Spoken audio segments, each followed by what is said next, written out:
Hello students, welcome to my YouTube channel. आज हम grammar का एक चैप्टर पैसिव वॉइस इसके बारे में पढ़ेंगे। तो वॉइस क्या होता है? वर्ब का वह रूप वॉइस कहलाता है जिसमें पता चलता है कि कर्ता कोई काम करता है या कर्ता पर कोई काम होता है। वॉइस टू टाइप्स के होते हैं, एक्टिव वॉइस और पैसिव वॉइस। एक्टिव वॉइस क्या होता है? जिसमें ये ज्ञात होता है कि सब्जेक्ट, कर्ता को इंग्लिश में सब्जेक्ट कहा जाता है, किसी क्रिया को किसी कर्म पर, कर्म मतलब ऑब्जेक्ट पर करता है। इसका स्ट्रक्चर क्या होगा? Subject plus verb plus object.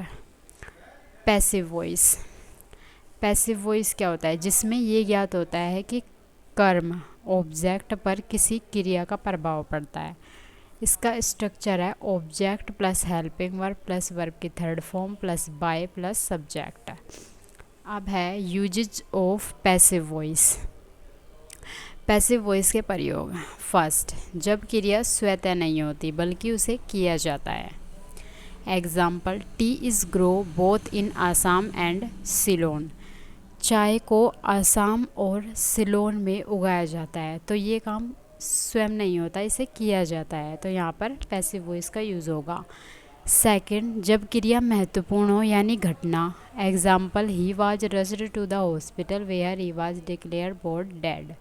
उसे हॉस्पिटल ले जाया गया और उसे वहाँ पर मृत घोषित किया गया। तो इसमें जो घटना है वो इम्पोर्टेंट है, ये इम्पोर्टेंट नहीं है कि उस मरीज को हॉस्पिटल में कौन लोग ले गए।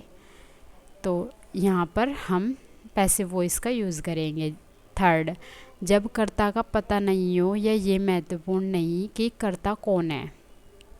Example, people were relocated from the flood affected villages. बाढ़ प्रभावित गांव से लोगों को सुरक्षित स्थान पर पहुंचाया गया। तो इसमें जो सब्जेक्ट है वो इम्पोर्टेंट नहीं है।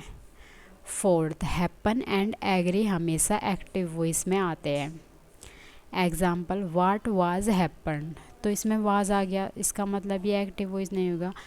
एक्टिव वॉइस में हेल्पिंग वर्ब का यूज़ नहीं होता, तो इसमें वाज कट जाएगा। ऐसे ही I am agree with you, तो ये भी एक्टिव वॉइस नहीं होगा क्योंकि इसमें हेल्पिंग वर्ब का यूज़ हो रहा है, तो हम इसमें एम को काट देंगे।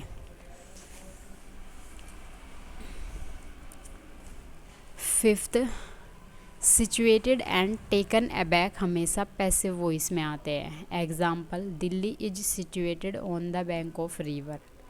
तो ये पैसिव वॉइस है। Second, I was taken aback, ये भी पैसिव वॉइस है। Active and passive voice of tense. अब हम टेंस के एक्टिव एंड पैसिव वॉइस पढ़ेंगे। इनडेफिनिट टेंस पहले, प्रेजेंट इंडेफिनिट। इसका स्ट्रक्चर है सब्जेक्ट प्लस वर्ब की first form plus object. Example, a teacher teaches English here. ये सब्जेक्ट हो गया, ये टीचर, वर्ब की फर्स्ट फॉर्म टीच, फिर ऑब्जेक्ट। तो इस तरीके से प्रेजेंट इंडेफिनिट का एक्टिव वॉइस बनेगा। अब passive, object plus is am are, इन तीनों में से कोई एक का यूज़ करेंगे, प्लस वर्ब की third form plus by plus subject. Example, English is taught here. तो ये इंग्लिश सिंगुलर है इसलिए यहाँ इज़ का यूज़ हुआ। ज़रूरी नहीं है कि हर सेंटेंस में हम बाय प्लस सब्जेक्ट का यूज़ करें लास्ट में। कुछ ऐसे सेंटेंस होते हैं जिनमें निश्चित सब्जेक्ट का उपयोग किया जाता है, तो उस सब्जेक्ट का हम एक्टिव वॉइस में यूज़ ज़रूर करेंगे, जैसे कि यहाँ हुआ, ए टीचर टीचेस इंग्लिश हियर। चाहे हम पैसिव वॉइस में उसका यूज़ न करें तो हम ऐसे भी इन सेंटेंस को बना सकते हैं बिना बाय का यूज़ किए। Past indefinite, subject plus verb की second form plus object. Example, police arrested him. तो ये सब्जेक्ट हो गया, ये सेकंड फॉर्म होगी, ये ऑब्जेक्ट हो गया।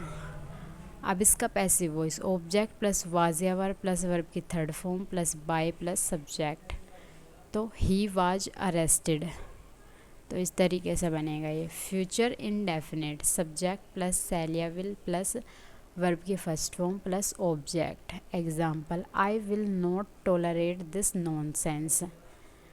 ऑब्जेक्ट प्लस सैलिया will plus be plus verb की third form plus by plus subject. तो ये कैसे बनेगा, this nonsense will not be tolerated by me, ये ऑब्जेक्ट हो गया दिस नॉनसेंस, फिर इसके साथ हम विल का यूज़ करेंगे, फिर नॉट और बी, फिर वर्ब की थर्ड फॉर्म टॉलरेटेड, फिर बाय, फिर सब्जेक्ट। अब है मॉडल इंडेफिनिट, इसका स्ट्रक्चर है subject plus modal plus verb की बेस फॉर्म प्लस ऑब्जेक्ट मतलब फर्स्ट फॉर्म। इसका पैसिव वॉइस कैसे बनाएंगे, object plus modal plus be plus verb की third form plus by plus subject. Note, be या उसके फॉर्म्स अगर मेन वर्ब के स्थान पर हो, simple present, simple past and simple future में, तो वाक्य पैसिव वॉइस में नहीं हो सकता। Example, I am happy, he was sad, तो ये पैसिव वॉइस में नहीं होगा क्योंकि इसमें बी की फॉर्म्स मेन वर्ब के स्थान पर है।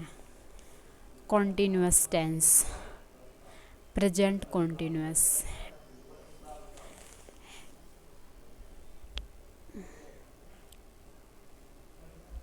तो इसका structure subject plus is am are plus verb के first form plus I N G plus object. Example, they are laughing at you, तो सब्जेक्ट हो गया दे, और दे के साथ हम आर का यूज़ करेंगे क्योंकि प्लूरल है ये, और लाफ के साथ आई एन जी का यूज़ हो गया, ये ऑब्जेक्ट हो गया।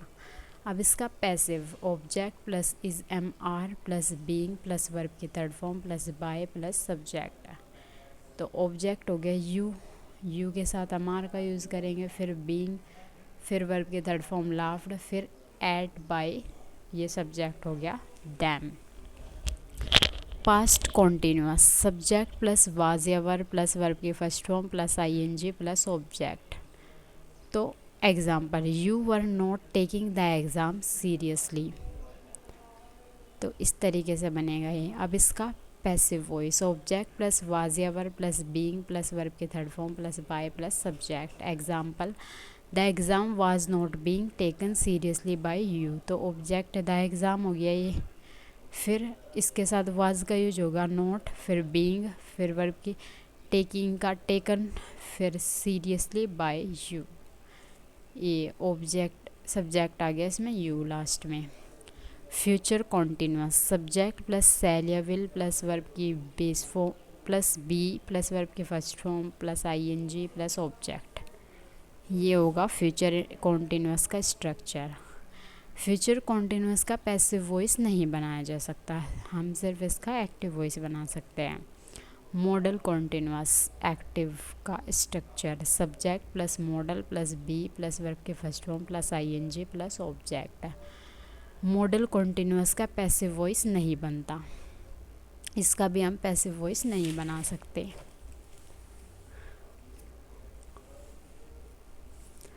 Perfect tense, present perfect, subject plus has या हैव प्लस वर्ब की third form plus object.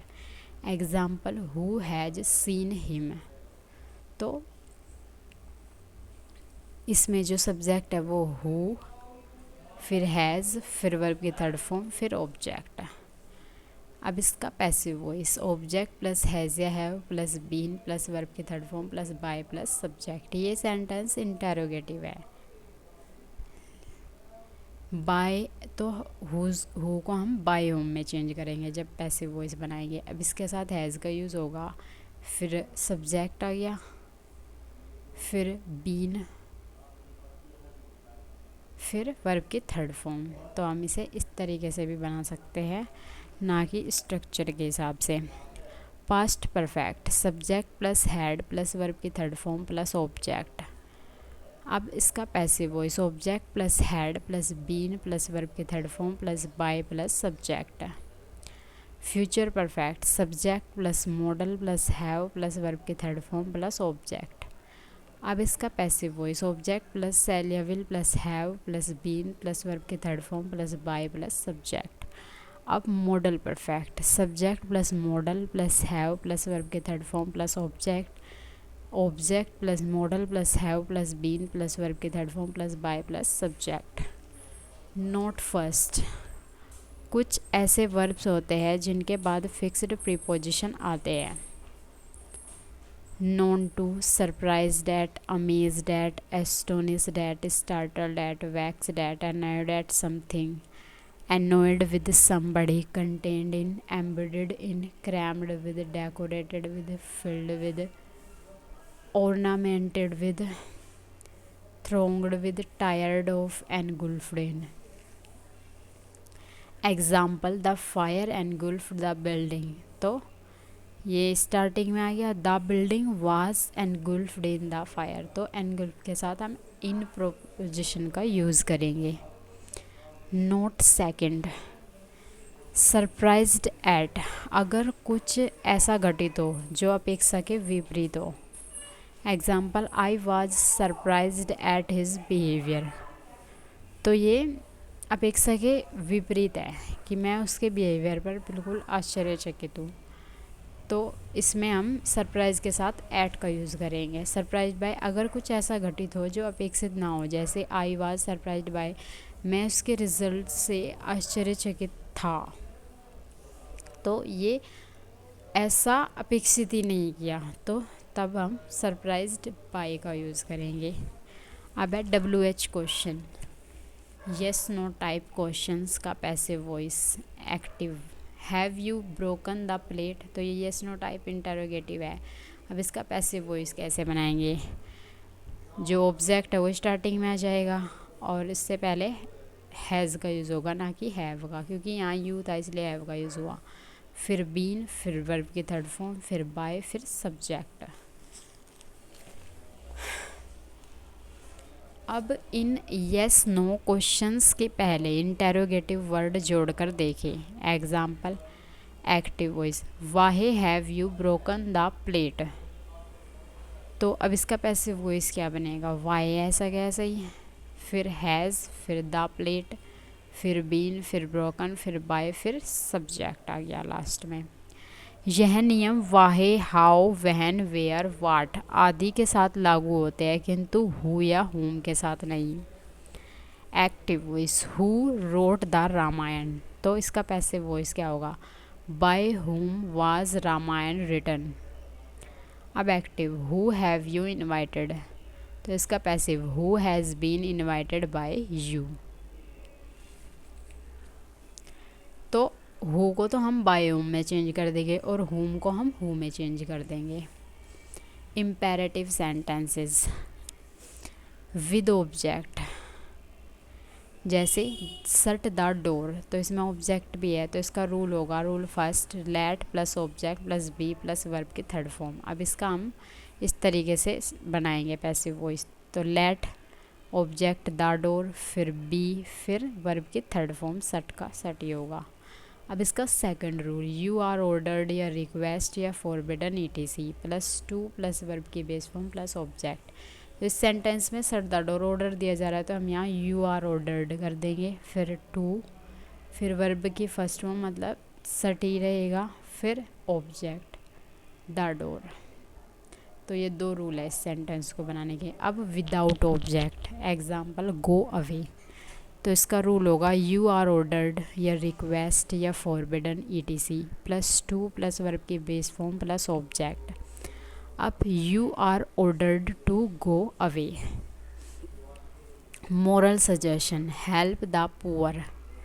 Rule, object plus should plus be plus verb के थर्ड फॉर्म, तो ऑब्जेक्ट द पुअर, फिर शुड, फिर बी, फिर वर्ब की third form helped. Infinitive, 2 plus verb की base form. Active, 2 plus verb की base form. Passive, 2 plus be plus verb की third form. Example I am to do it, तो 2 plus base verb की base form आ रहा है इसमें। अब इसे हम कैसे बनाएंगे, it is to be done, to be verb की third form, done by me. पर ये हमेशा नहीं किया जा सकता। अगर 2 प्लस बेस फॉर्म को करने वाले सब्जेक्ट का उल्लेख 2 प्लस वर्ब की बेस फॉर्म से पहले हो चुका हो, तो 2 प्लस वर्ब की बेस फॉर्म को 2 प्लस बी प्लस वर्ब की थर्ड फॉर्म में परिवर्तित न करें। जैसे the teacher gave me a book to read, तो इसमें टू रीड से 2 प्लस वर्ब की बेस फॉर्म ये है, इससे पहले ही सब्जेक्ट का उल्लेख हो गया, तो हम इसे इस तरीके से नहीं बना सकते। अब हम इसे कैसे बनाएंगे? I was given a book by my teacher to read. इस तरीके से बनेगा ये sentence. Forced action active, subject plus has या have plus had, has have had, इन तीनों में से किसी एक का use, plus to plus verb की बेस फॉर्म प्लस ऑब्जेक्ट। अब इसका passive, object plus has have had plus to plus be plus verb की third form plus by plus subject. तो example, I have to finish this work has to be finished by me. तो object, फिर इसके साथ has का use, फिर to, फिर be, फिर फिनिश का फिनिश्ड वर्ब के थर्ड फॉर्म, फिर बाय, फिर सब्जेक्ट आई को हम मी में चेंज कर देंगे। इस तरीके से बनेगा ये। Verb let, bid, help, make. Let, bid, help और मेक का प्रयोग एक्टिव वॉइस में डायरेक्ट इन्फिनेटिव बिना टू के साथ होता है। Example, she let me go. तो लेट के साथ हमने टू का यूज़ नहीं किया। I bade him leave the room, इसमें भी टू का यूज़ नहीं किया। Third, they must help me finish the work, इसमें भी हमने टू का यूज़ नहीं किया। Fourth, I made him wash all the clothes. तो सारे एक्टिव वॉइस में हमने टू का यूज़ नहीं किया। बिड, हेल्प, मेक का प्रयोग पैसिव वॉइस में टू के साथ होगा। Example, he was bidden to leave the room by me. तो बीड के बाद टू का यूज़ हो गया इसमें। Second, I must be helped to finish the work. तो हेल्प के बाद टू का यूज़ हो गया। He was made to wash all the clothes by me. तो मेड, मेक के थर्ड फॉर्म मेड के बाद टू का यूज़ हो गया। अब नोट, लेट का प्रयोग वाक्य में अलग अलग अर्थ में हो सकता है, पैसिव वॉइस में भी उसी अनुसार परिवर्तन होंगे। Example, let me play. तो इसको हम कैसे बनाएंगे? I may be allowed to play. Second, let him do this work. इसे अलग तरीके से बनाएंगे, let this work be done by him. Let us organized a party should be organized. Let us help the poor should be helped. तो ये तीनों sentence अलग अलग तरीके से बनाए गए लेट के। तो सेंटेंस के अर्थ के अनुसार हम इनका अलग अलग तरीके से यूज़ करेंगे। Verb followed by adjectives. Example, rose smell sweet. तो इसमें एडजेक्टिव आ रहा है, तो इसको बनाने का तरीका है subject plus verb plus adjective plus than plus pronoun plus helping verb plus verb के थर्ड फॉर्म। तो अब इसका कैसे बनाएंगे हम पैसिव वॉइस? सब्जेक्ट रोज, फिर वर्ब इज़, फिर एडजेक्टिव स्वीट, फिर वहन, फिर प्रोनाउन इट, फिर हेल्पिंग वर्ब इज़, फिर वर्ब के थर्ड फॉर्म स्मेल का स्मेल्ट। इस तरीके से बनेगा। आई होप आपको ये चैप्टर समझ आया होगा। Thank you.